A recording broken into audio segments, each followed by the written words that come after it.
Adrian, the Half-Breed, by Shades Chapter 2. Chances. Nicole. My head hurt so bad. I woke up with a very terrible headache and checked the time. It was 11 minutes past 9. Oh my goodness, I'm so late. I jumped out of my bed and hurried to the bathroom. I took my toothbrush. That was when it hit me. "You are fired." It rang in my head so loud. Oh no.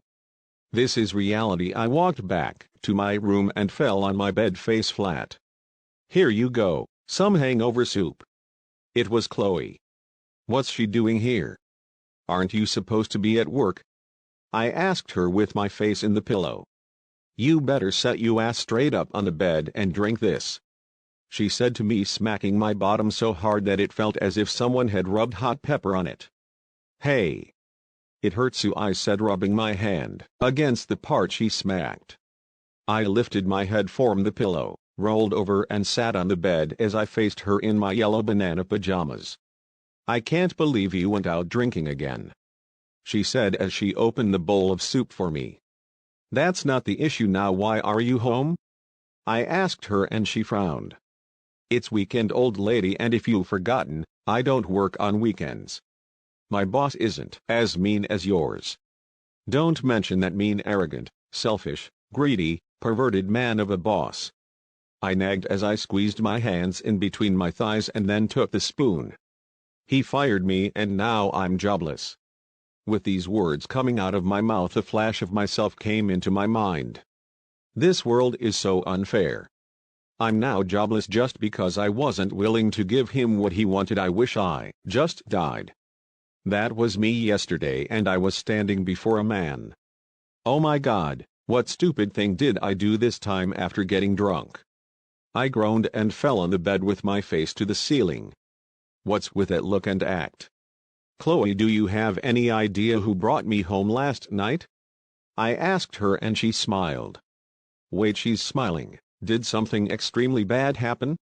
"You little mischievous liar, you never told me you had a thing going on with a handsome dude," she said with that flirtatious look of hers. "This is bad." "Handsome dude?" "Yeah, the guy who brought you home. He was so gentle. Even though you reeked of alcohol, he carried you in his arms and laid you on the couch and then asked me to kindly clean you up and have you get some good sleep. Don't you remember?" "You mean I brought a man home with me after drinking out?" I asked, touching some sensitive parts of my body, to know no damages were done. Not touching with pleasure but with fear. I just touched those crucial parts a man might touch if he wants to take advantage of me. "Oh yeah, and he works at ACE Company, Adrian Cortez's company. The company opposite our building," she said excitedly, shoving a spoonful of soup in my mouth. The images got clear and hit me again. I puked on his shirt and he had a disgusted look on his face. "Then so are you trying to say I should have stayed for you to rub your fanciness in my face? And that you own a posh? Or that you have a job?" And that was another flashback. "Nicole, you're such a dumbass." "Hey." "Hello?" Chloe said, waving her hand on my face. "Do you have any magazine of Adrian?" I asked her and she was stunned by my question. "Is that really you, Nicole?" she asked with a surprised look. "Come on, lemme just see," I requested. "Okay, drink up, I'll be right back." She returned with a magazine with a man on the cover. "Ta-da! Meet Adrian, my love," she said, holding the magazine close to her chest and hugging it softly. I took it from her and my jaw dropped when I saw him. It was him, the guy I puked on. I can't believe I did that. "Nicole, you better stop drinking. It's not doing you any good. Now look at what you've done." I turned to Chloe, who had a bright smile on her face as she dreamingly go through the magazine and admire his photos.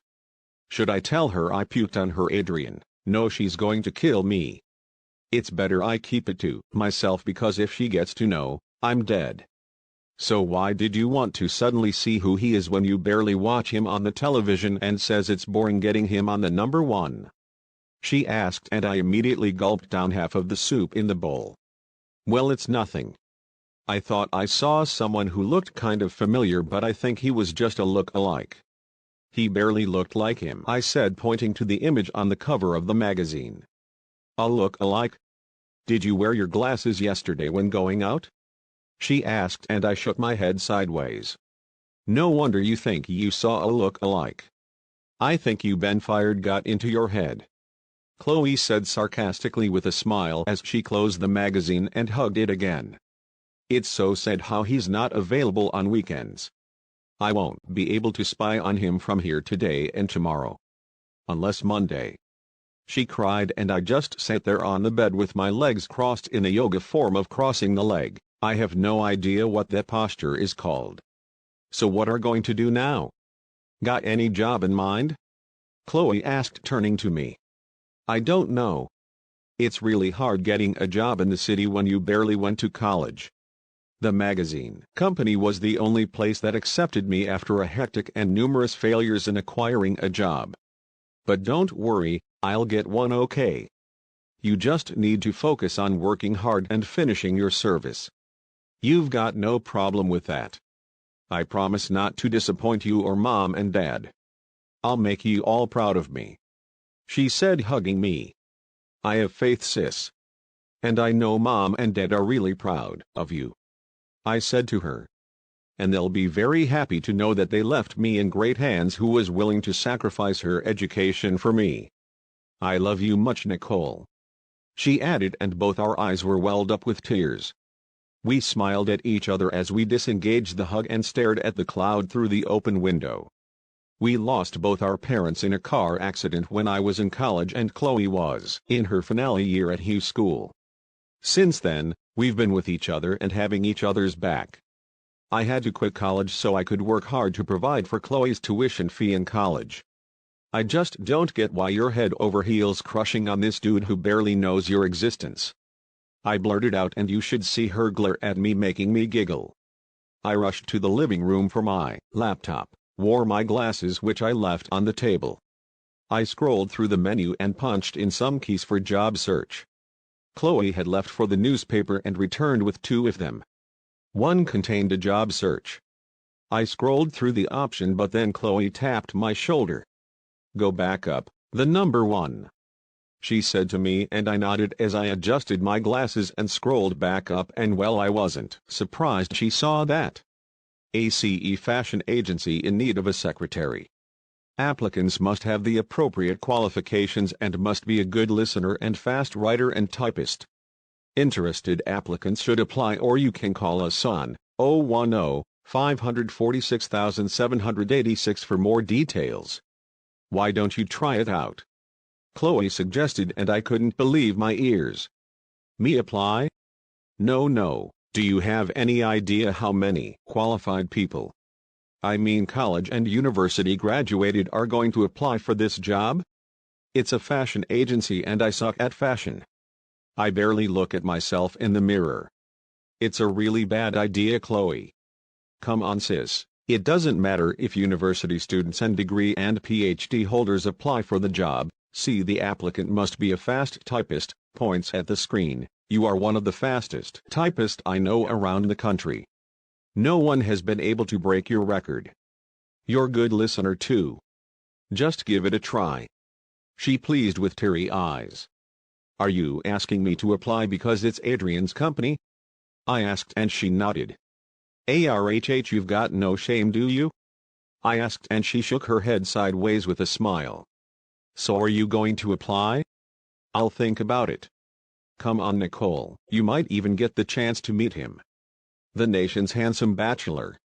He's the Prince Charming every woman dreams of. And I am not every woman.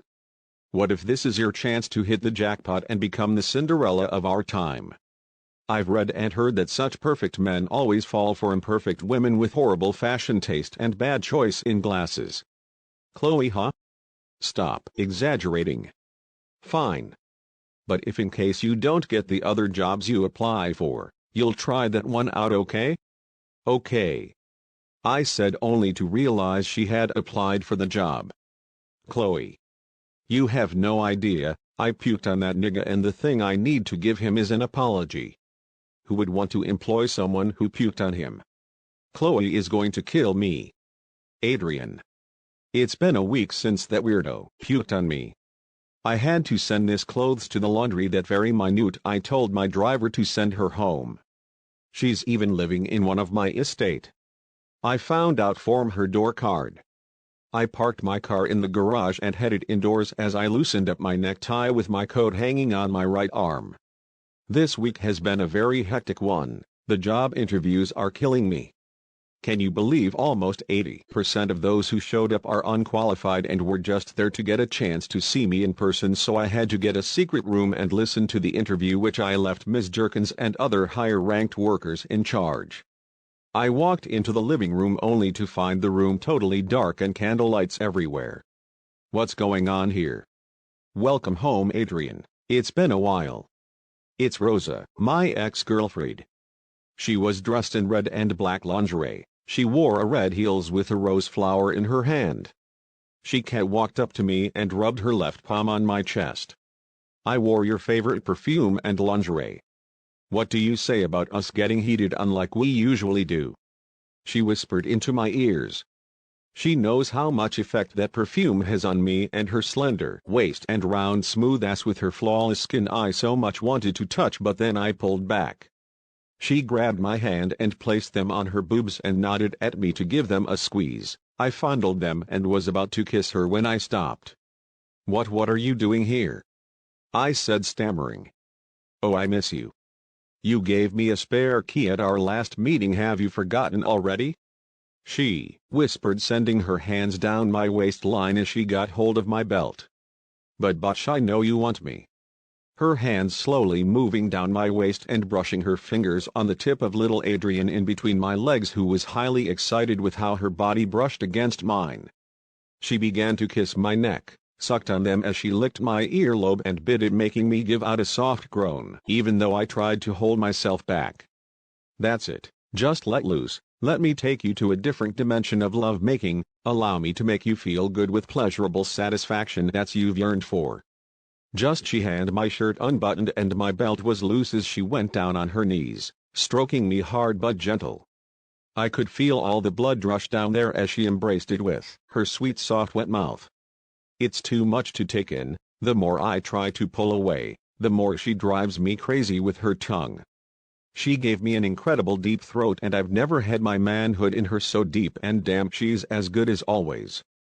Don't you ask me to calm down, you jerk. I just lost my job, and the moment I ran out of that stupid building you tried to kill me. Go ahead and kill me. These words just kept ringing in my head, and the image of her vomiting all over my shirt followed, and before I realized I had pulled away from Rosa. Baby, what's wrong? She asked as I zipped my trousers and fetched my shirt.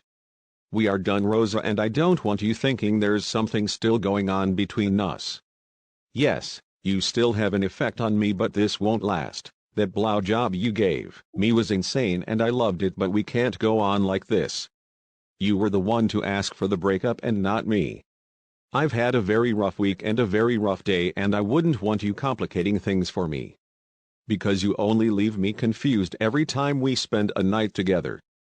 I've had enough of this. I don't feel anything for you, and let me make it clear, I don't want to have anything to do with you, so kindly leave my house.